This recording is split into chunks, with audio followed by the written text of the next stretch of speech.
This is a poppy field.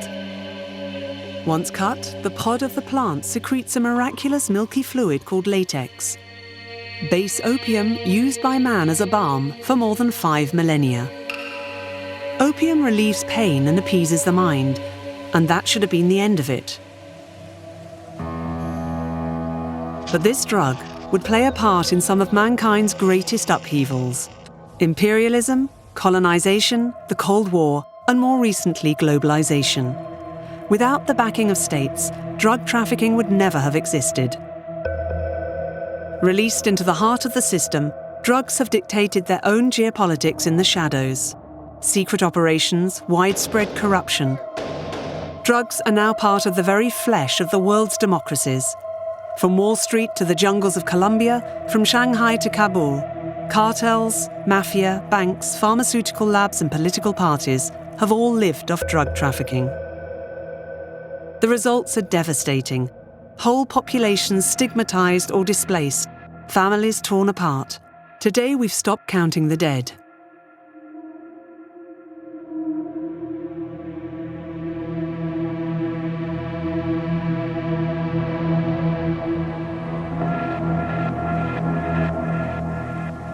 This documentary series looks back at the sinuous history of drug trafficking, starting with opium, which the farmers here call the gift from the gods.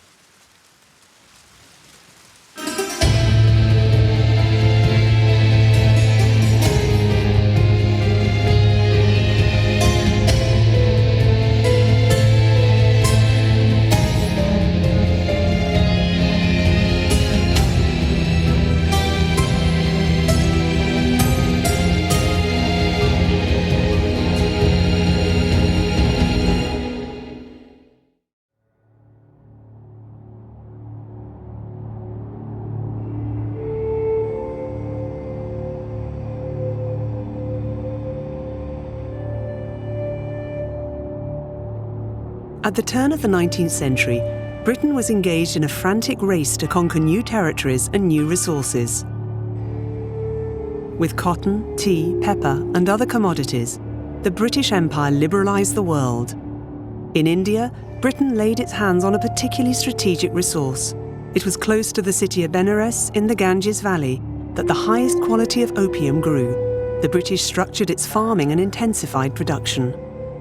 With this opium, Britain hoped to win the power struggle against the world's greatest power of the time, the Empire of China. China refused all free trade.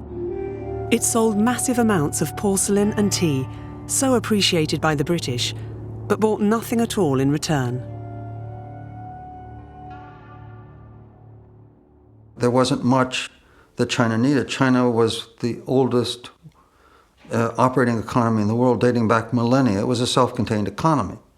And so coming up with goods that the world's most advanced consumer economy needed, that was an impossibility.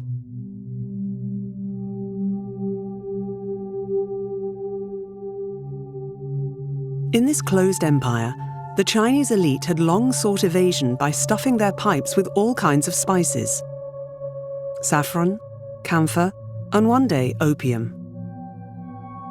And its wafts of smoke could soon cast its spell on Chinese high society. In a panic, the emperor decided to ban it. The modern history of drugs started here, with the prohibition of an addictive substance and the greed of the British Empire. These substances have one very powerful advantage from a cynical business perspective. So the fact that drugs are addictive creates, out of possibly early willing consumers, unwilling consumers. People literally get hooked on the substance. The next step was purely logistical.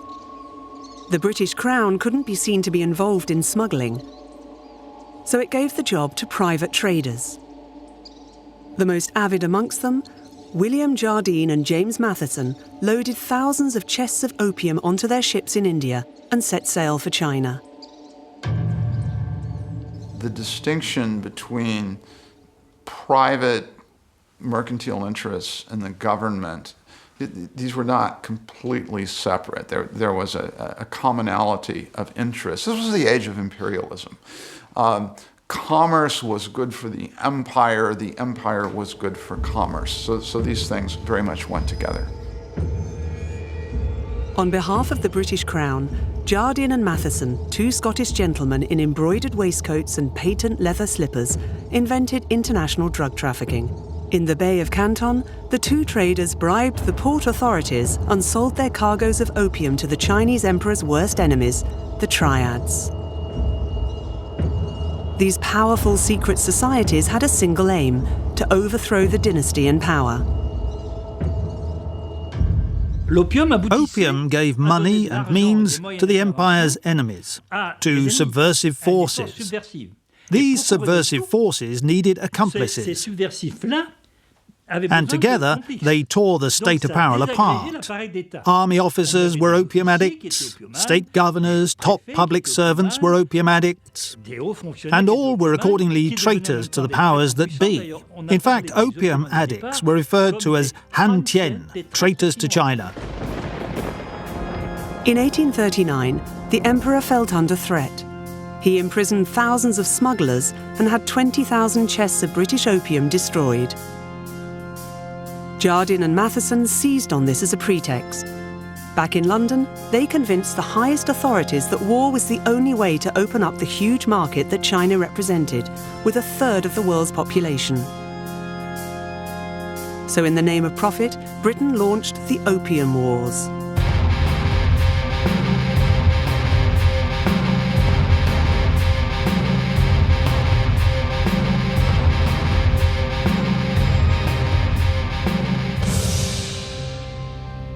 Because of British superiority, naval superiority, the war, of course, ended in a disastrous defeat for the Chinese and a very unequal treaty. And in fact, in China, many Chinese historians date the modern era from the Opium Wars. This is when China, which had been a self-sufficient empire for hundreds or thousands of years, suddenly becomes the victim of imperialism.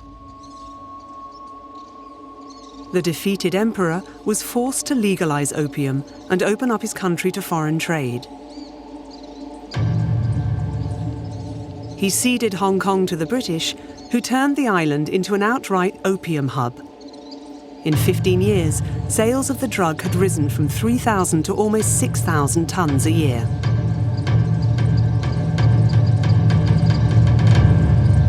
To finance this boom in opium trading, a bank was founded, the Hong Kong and Shanghai Banking Corporation, HSBC. These glass towers are the heritage of an era which saw the birth of what is now the seventh largest bank in the world in terms of assets. And the Jardine Matheson Group, a pillar of world trade and the first business to grow mega-rich from drug trafficking. The symbolism really was that the colonial power was shoving opium literally down the throats of the Chinese people and sentencing Chinese men and women to devastating drug addiction that debilitated their lives, that kept them often torn from their families, economically deprived. Following the Opium Wars, uprisings broke out across China, resulting in millions of deaths. The empire sunk into a slow agony. To avoid the total collapse of its economy, China began growing its own poppies. China's borders were finally open. Millions of Chinese fled to the world's main ports like London, Amsterdam, and San Francisco. And they took the practice of opium smoking with them. So if the original sin was that the West or Western imperialists foisted opium on the Chinese in a way had their revenge, because with this great diaspora of the Chinese immigrant community, opium smoking is transplanted all over the world. In the United States at the time of the gold rush, Chinese workers provided easily exploitable labor. Opium spread through the Chinatowns of the big cities. Soon, petty criminals gave in to its swirling smoke. Throughout the West, the passion for opium reached marginal circles, fed the fantasies and the verses of French poets. In Europe, opium also made nations heady. The drug would make the dreams of colonial grandeur come true for various countries.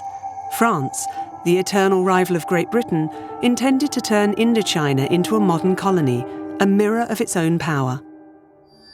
It constructed expensive infrastructures such as roads, bridges, and railroads. The colonization wreaked havoc with the French budget. People often mistakenly think that colonization earned big money. In general, colonies cost a lot of money at first.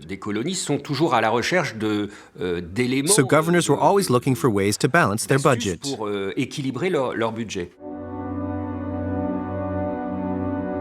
In 1882, France started buying raw opium in India and China and refining it in a modern factory in the city centre of Saigon. Opium became a standardized, ready-to-smoke product called Shandu, on sale in 1,000 or so stores with the RO sign, for Régie de l'Opium, Opium Regime. France jealously guarded its monopoly and severely punished any smuggling. The more opium addicts there were in Indochina, the fuller the colonial coffers became. The regime would supply almost a third of Indochina's budget.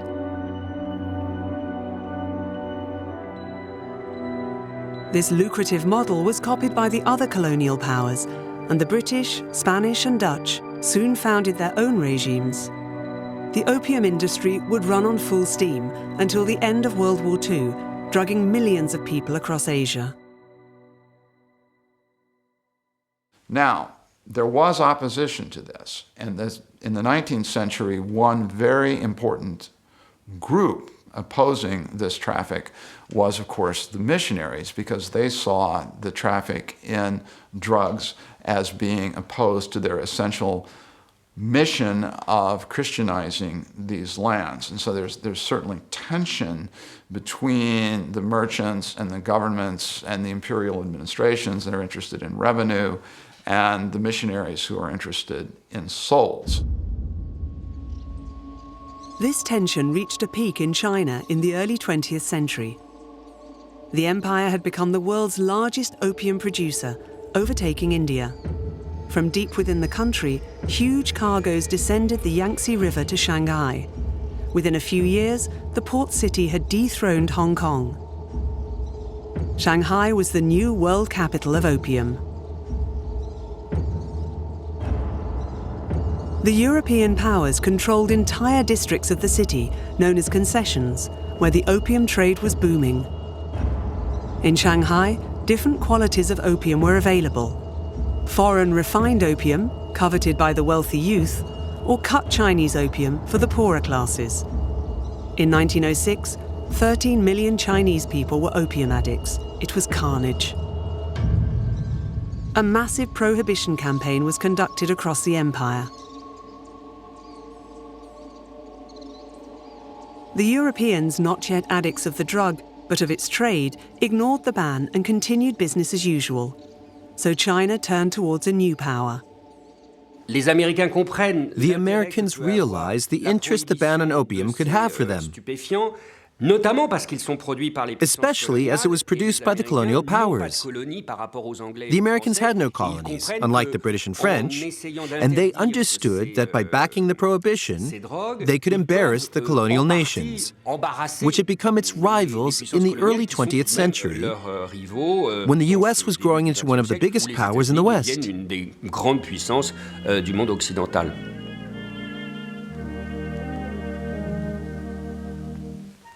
In 1909 in Shanghai, the United States and China convened the first International Opium Convention.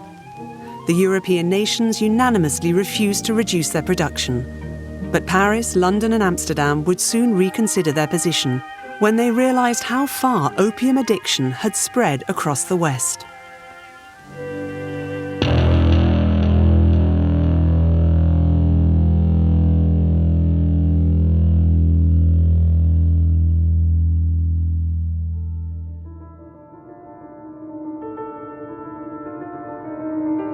Throughout the 19th century, Europe had gone through its various industrial revolutions.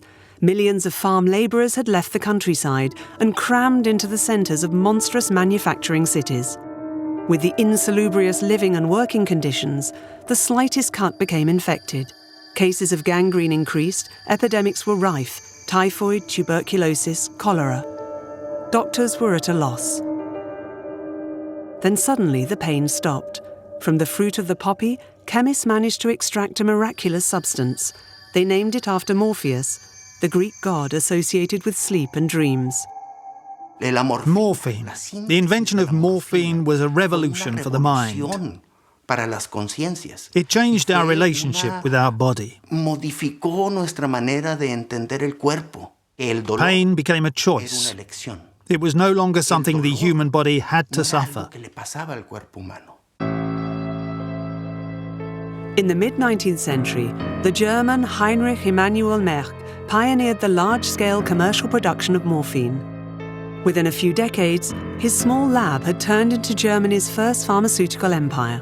Today, it's the fifth largest pharmaceutical group in the world.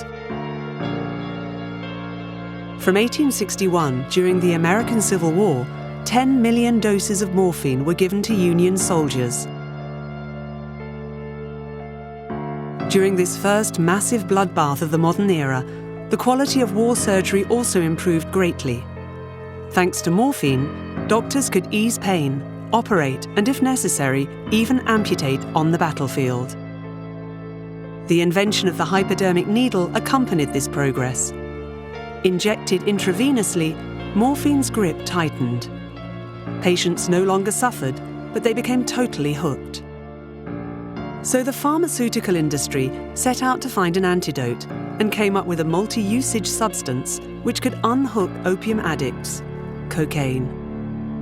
Advocated by a young Viennese doctor, Sigmund Freud. Cocaine symbolized modern times. It was something very new, almost magical, a gift from European science. You would go to a pharmacy, and the pharmacist would have a little jar that would say cocaine and would dispense you cocaine for a variety of ailments. Cocaine became a flagship product, sold in the form of an elixir, ointment, spray, or cigarette. Newspapers were full of ads. The main targeted customer was the well-to-do woman. She didn't work, so her major suffering was boredom. And cocaine promised to fill her life with a few moments of euphoria.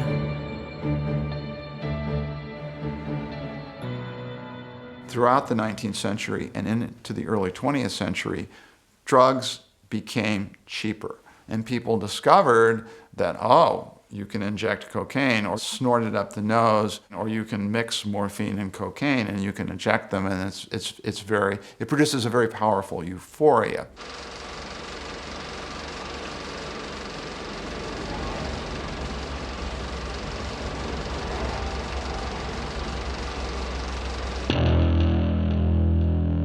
In 1898, the industrial pharmaceutical lab, Bayer, came up with a new opium derivative guaranteed 100% non-addictive. The results of the first tests performed on dogs were hardly conclusive. Intense drowsiness, a tendency of vomiting, and abundant salivation. Bayer nonetheless launched its new product under the triumphant name of heroin. Recommended for the treatment of asthma and infant teething pains. If you look at the history of morphine, if you look at the history of heroin, if you look at the history of cocaine, these things do not enter the world as evil underworld drugs. They enter the world as medicines. It's almost like a genie that escapes the bottle.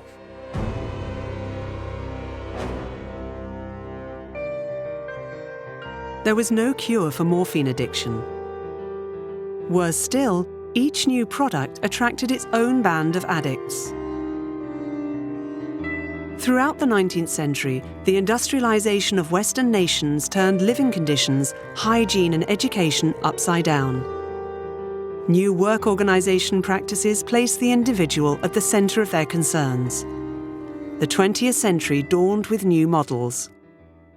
There was a rise of the idea that the state had the responsibility in order to produce a strong citizenry for military mobilization, for national development, that the state had a responsibility to regulate how the body was used. The unfettered market in addictive drugs was a real social problem and a real social evil that needed control.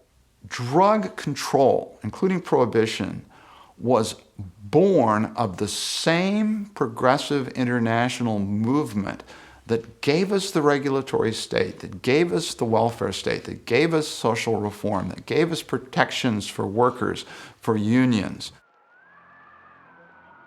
Prohibition was finally enforced. The United States began by banning opium in 1909. This footage, shot in San Francisco, shows hundreds of opium pipes going up in flames.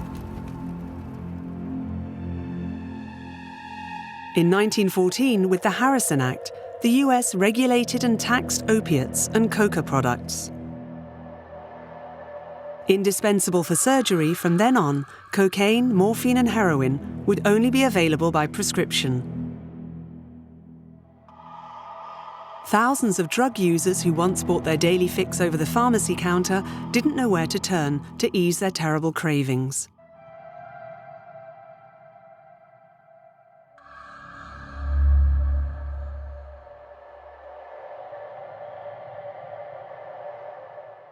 If a government says, I prohibit all supply of this merchandise in order to curb demand, it will only naturally generate a black market.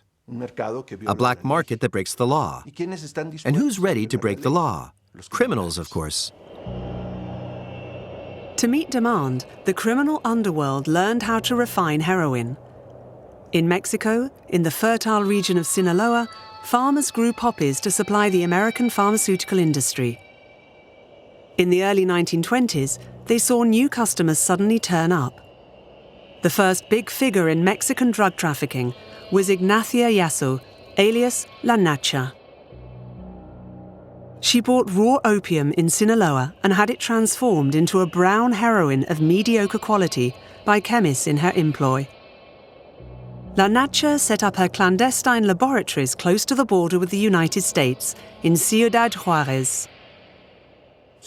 Only the border separates Ciudad Juarez from the first city in the US, which is El Paso, Texas. So it's a crossing point for a lot of both legal and illegal merchandise. Everything goes through there. Arms, money, drugs, and a host of other things. All you can imagine crosses the border at Ciudad Juarez. For a few years, the United States had been living under the yoke of the prohibition of alcohol. Thirsty Americans crossed the Rio Grande to soak up bad quality whiskey in the gambling dens of Ciudad Juarez. Amid this happy debauchery of booze and contraband, La Nacha had no trouble getting her heroin through the border posts. Her family-run business would dominate trafficking for 3 generations, until the birth of the first Mexican drug cartels.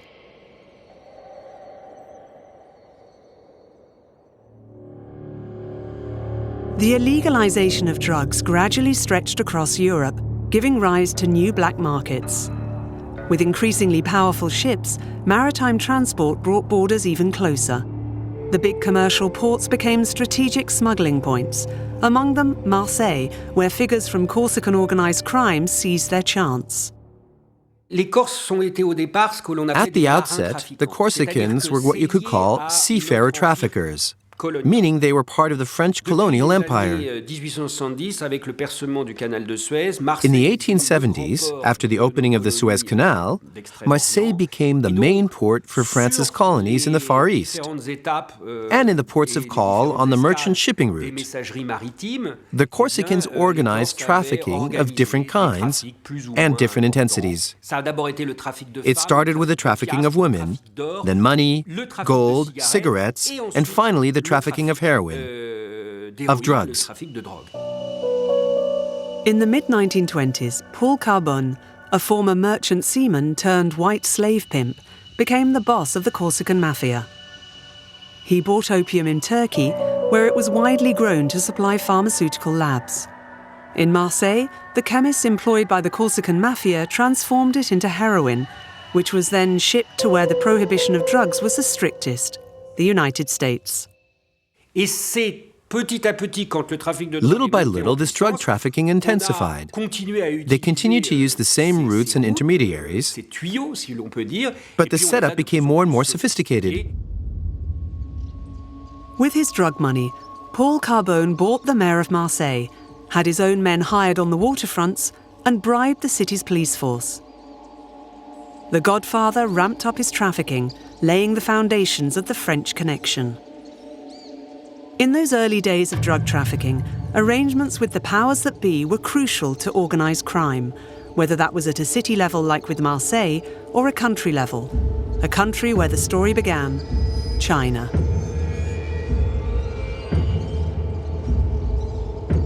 In the early 1920s, the empire collapsed and armies started fighting over dozens of China's regions. There was no central power, and therefore nobody to fight organised crime. In Shanghai, the opium dens had never been so prosperous. The triads reigned as masters of the underworld. The triads were opium traffickers. They owned the gambling dens, and they had close contacts inside the city's police force. From the powerful Green Gang, one man stood out. His name? Du Yusheng. Du Yusheng had set up business in Shanghai's French concession, where his men had eyes and ears inside the opium dens, and where they wiped out his competitors. Du Yusheng's genius, and this is where it gets interesting, was that he didn't want to stay a simple gangster. He longed to get into politics. In 1921, the Chinese Communist Party was founded inside the French concession. The French authorities were scared and approached Du Yusheng.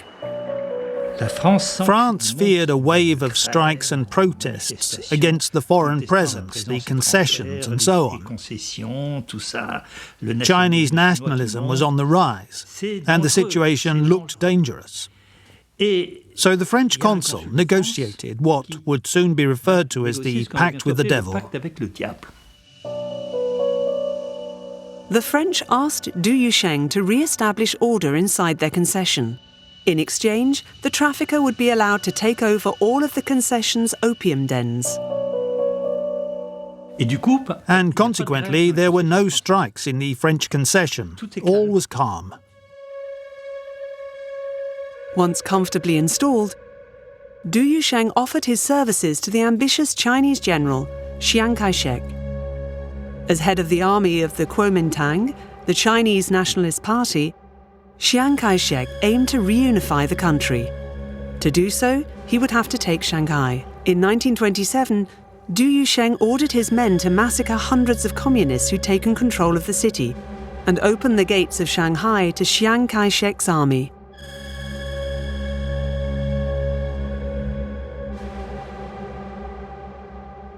The general soon imposed the Kuomintang as the country's government. But to keep control of China, he needed money, so the Kuomintang legalized opium. Du Yusheng's triad, the Green Gang, became the government's main supplier, and a number of its members were sent to sit at parliament. China became the world's first narco-state. Du Yusheng stepped up his activities, hiring chemists and setting up a heroin factory inside Shanghai's central market. La grande force de Du, c'est qu'il est devenu Du Yusheng's great strength was that he became an extremely respectable figure of the Chinese underworld. He was the president of several banks. So he was the perfect role model of a criminal gang boss successfully increasing his involvement in the legal world. Again, he was the perfect example, let's say extreme example, of the symbiotic relationship between the criminal world and the legal world. The perfect model of organized crime.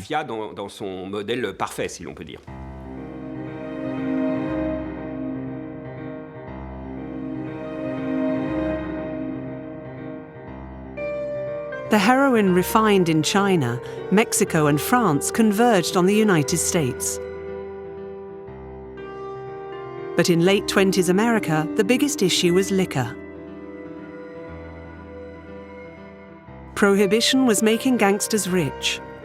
The Jewish, Italian and Irish mobs, born out of racketeering and prostitution in the big cities, rubbed their hands together with glee. Organized crime took over one of the largest industries in the United States. That was the origins of modern organized crime in the United States, transforming basically street corner thugs into powerful criminal syndicates. To monopolize the millions made from smuggled moonshine, the Italian mafia systematically threatened and murdered until it had crushed its competitors. Prohibition created an unpredicted destructive power and widespread corruption. Al Capone had judges, police officers and politicians in his pocket until he finally fell.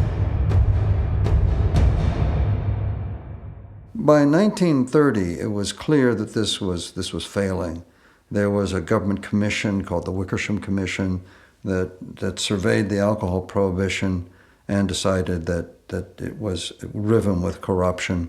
And so in 1933, you got the end of prohibition of alcohol. Suddenly, the mafia had lost this enormously profitable enterprise.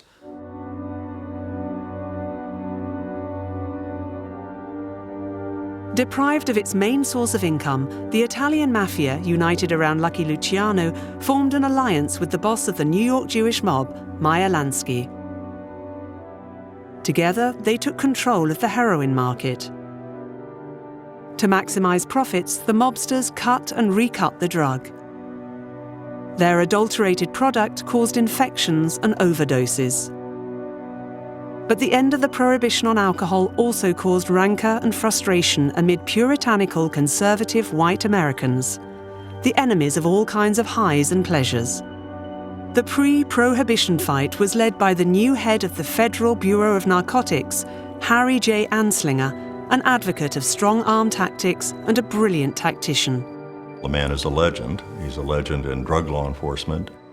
He was very instrumental in developing the law enforcement tools and techniques for investigating large-scale drug trafficking, both in the United States and outside the United States. He saw himself not just as enforcing a prohibition on drugs. He was, in fact, first of all, a moral campaigner, enforcing, if you will, a moral consensus upon the society, getting rid of an evil influence and the male factors, the criminals that were trafficking in this. And so for him, it was a moral campaign. In 1930s America, Hollywood was electrifying audiences. Harry Anslinger encouraged movie directors to instill the fear of drugs among them. He directed his wrath on marijuana, which was still legal in the United States. On screen, white women tempted by the devil inevitably succumbed.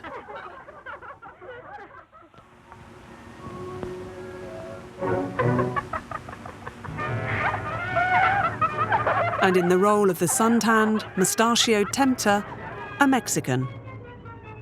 Little by little, Harry Anslinger's moral campaign veered towards racist propaganda. Harry Anslinger, like many other North American ultra-conservatives, considered Mexicans as racially different, as racially inferior. He made an absolute equation between ethnicity and drugs. Opiate was Chinese. Marijuana was Mexican Americans. And so he was unashamed in using the drugs as a way of stigmatizing and attacking minorities. In 1937, marijuana was prohibited in the United States. Organised crime would benefit from this new ban. Harry Anslinger knew it and got ready to fight them. Harry Anslinger really believed in the importance of eternal vigilance. There were many possible sources of drugs. There were different producer nations, there were new smuggling routes that could open up, there were new criminal organizations. So he was always watchful, he was always worried. It's almost as if he felt he was dealing with a hydra-headed monster. Under Harry Anslinger, the Federal Bureau of Narcotics fostered international cooperation, and in 1932, the traffickers and their merchandise was finally traced from Istanbul to New York via Berlin and Shanghai.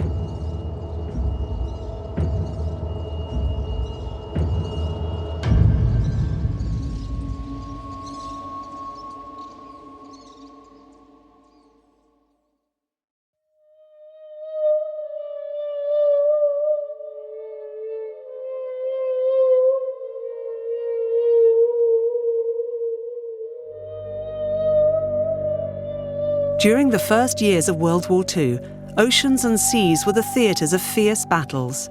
Trafficking came to a halt and the drugs ran out.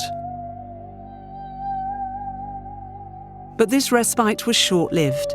The first huge international drug trafficking network would lay its foundations at the height of war. In 1943, after the US Army landed in Sicily, its priority was to keep it out of Axis hands for good. Washington started looking for men to temporarily govern the island.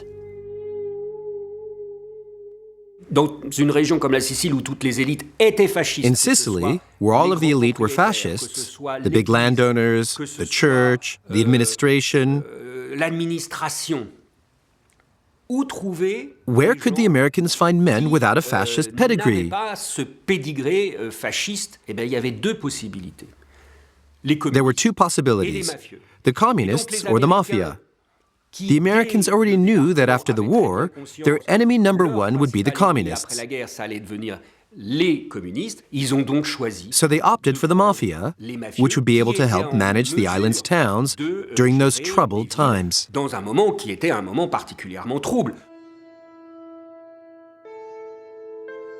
Backed by the Americans, mafiosi moved into the town halls and took control of the different parts of the island.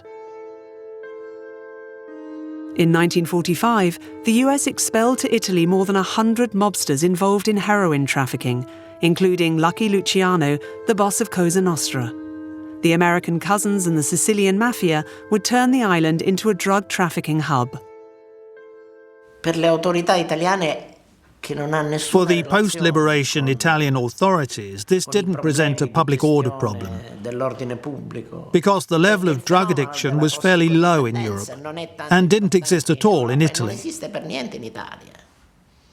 There was no drug market in Italy, and therefore no social alarm. So the Italian police let Lucky Luciano do as he pleased. Heroin once again flowed into the United States, but heroin of poor quality. Sicily was short on qualified chemists. In 1950 in Marseille, Lucky Luciano met with the new bosses of the Corsican mafia, Antoine and Barthélemy Guerini. The brothers had the chemists capable of refining opium to make the highest quality heroin, heroin 4, practically pure, and possible to cut dozens of times to make the biggest profits. The Corsicans were very strong. They were well organised and experienced. They'd already done it in the 1930s. They had the know-how. And that's when the big clandestine labs were set up around Marseille. But not only. In Corsica and all along the French Riviera, they refined tons of the stuff.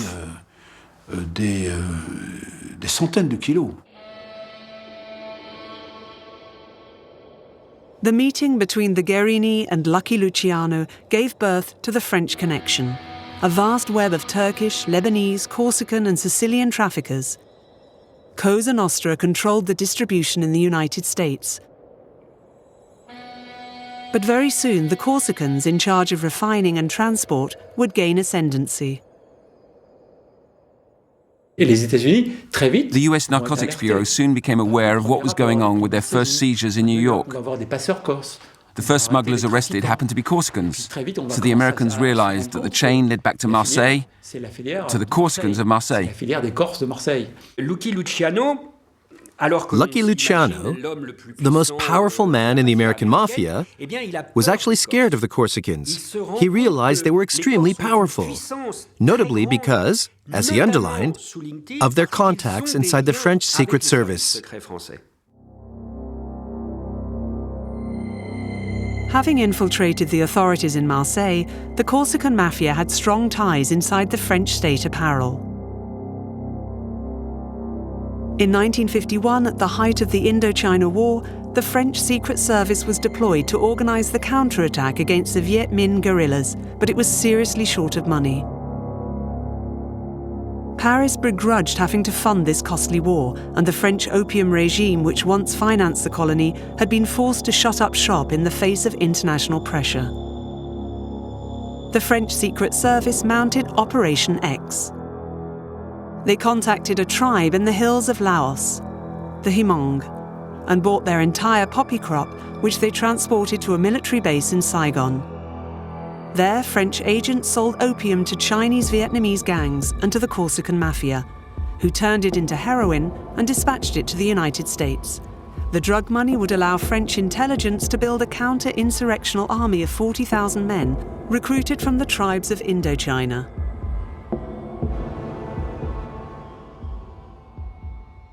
It was one of those bizarrely clear instances of a modern Western intelligence apparatus actually operating a drug trade. It was extraordinary. There's many instances of collusion and corruption, but nothing quite like that, where the intelligence service of a legitimate government is actually operating the traffic.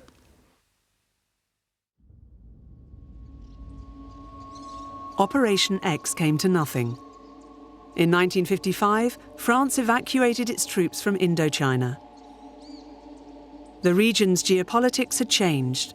The colonial powers had withdrawn, the opium regimes had closed down, and China, a communist state since 1949, had brutally wiped out poppy growing. That should have sounded the death knell for narco-politics in Asia. But the Cold War had only just begun, and the scene was set for secret ops and mounted coups carried out by the secret services of the great powers. There are times where there's no question that before the collapse of the Soviet Empire and the bringing down of the Berlin Wall, the Cold War was a priority national security objective of the United States. And if things came into absolute conflict, I would expect that the Cold War objectives would prevail over fighting drug trafficking. There is a specialist skill to operating outside the bounds of civil society, of being able to transfer money, mobilize people, create operations, buy arms, transport arms across the globe, deliver them into the hands of people. There are only two kinds of people on the planet that have this sensibility and have this ability: intelligence operatives and criminals. And the criminals, what do they need? Above all, they need protection. They need protection from state actors that can protect them from investigation and prosecution, that can get them off the hook if they get caught. So they not only have the same sensibility, but they have complementary needs. And so it's not surprising that they very often wind up working together. The Asian drug trade took off again when the United States attempted to overthrow the Chinese Communist regime. Washington gave its backing to the enemies of Chairman Mao, the Kuomintang. 6,000 Chinese nationalists were entrenched across the border in Burma. The CIA sent them provisions, arms and munitions. The men of the Kuomintang made several incursions into China, but were easily pushed back by the Chinese Popular Liberation Army. Then support from the CIA started to decrease, and these local Kuomintang units started to look for money. And there's a very famous quote from one of those Kuomintang generals. He said, if you have an army, you need guns. If you need guns, you need money. The only money in these mountains is opium. So that's what they turned into. They saw there were opium fields there. They collected the opium from the farmers. They brought it down to the Thai border. They sold it to international traders. And slowly, they start to expand and increase this trade. With the drug money, the Kuomintang soldiers prospered. But China put pressure on Burma. In 1961, the Kuomintang army was evacuated. A part of the troops set up a new base in northern Thailand, where the monarchy welcomed them in sympathy. From the high-up villages they occupied, the Kuomintang soldiers blocked the infiltration of communist groups, but more importantly, kept a close eye on their loads of opium as they crossed the border. Everybody knew, of course, that the Kuomintang was the major organizing the opium trade into northern Thailand and organizing the heroin production, and from there on the heroin trade in the region and internationally, of course, also. Everybody knew this.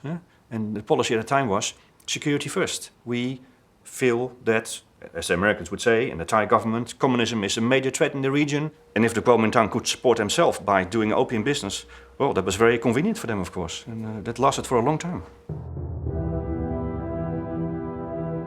Opium transported from neighbouring Burma and Laos was refined in northern Thailand. The area across the shared borders became known as the Golden Triangle. The base heroin was transported to the port of Bangkok and loaded onto ships heading for Hong Kong. A century after the Opium Wars, Hong Kong, still in British hands, had the highest concentration of drug addicts in the world. The triads, based in Hong Kong since fleeing the Chinese communists, refined the base into heroin of rare purity. The drug's itinerary continued to the west coast of the United States. The international traffic in heroin had never reached such a scale before. And America, which had used the drug as a tool during the Cold War, would now pay the ultimate price, the sacrifice of its youth.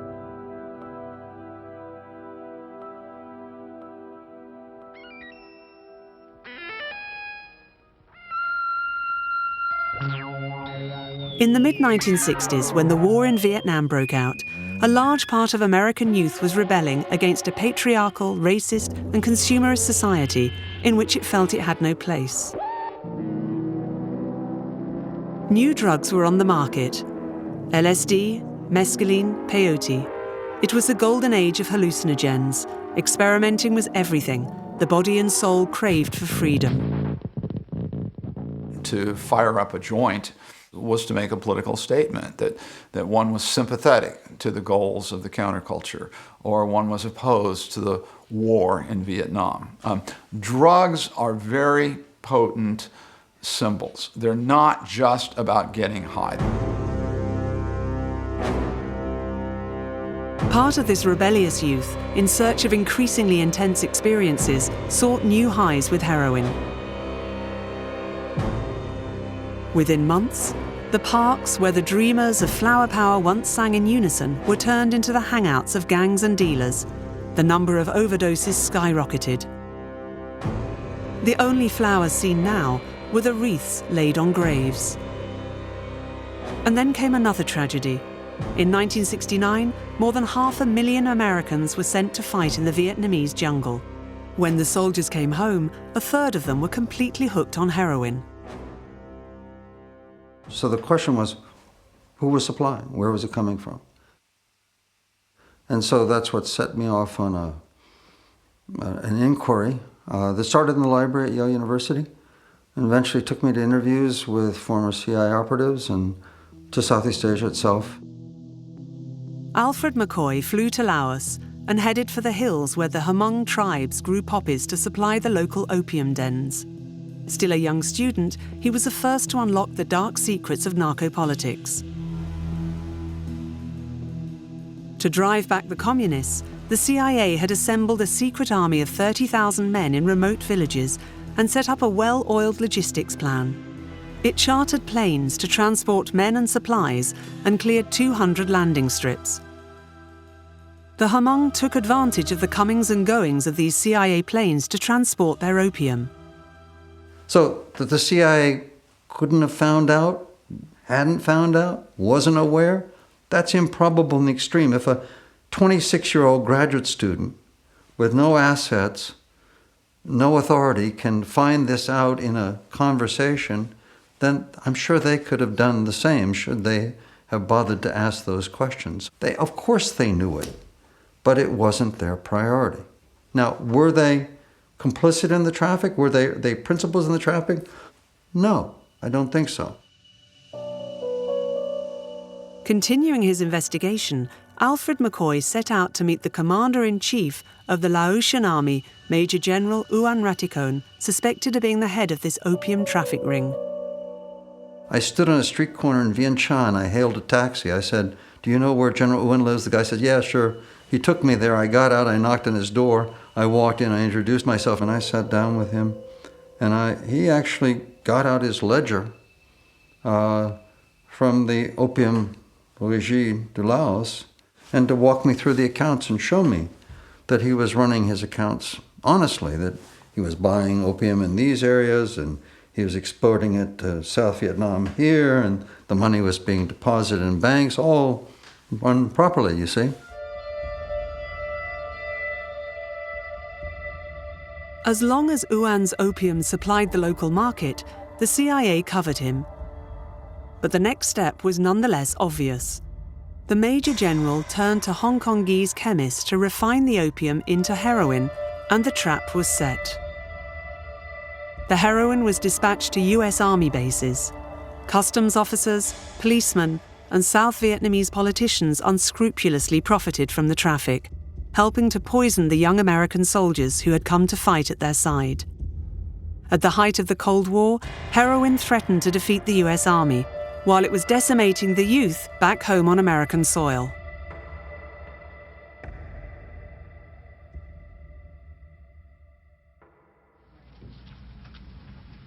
On June 17, 1971, President Richard Nixon took a radical U-turn in American drug policy. Ladies and gentlemen, come on, Dr. Jaffe. America's public enemy number one in the United States is drug abuse. In order to fight and defeat this enemy, it is necessary to wage a new, all-out offensive. The war on drugs had been declared.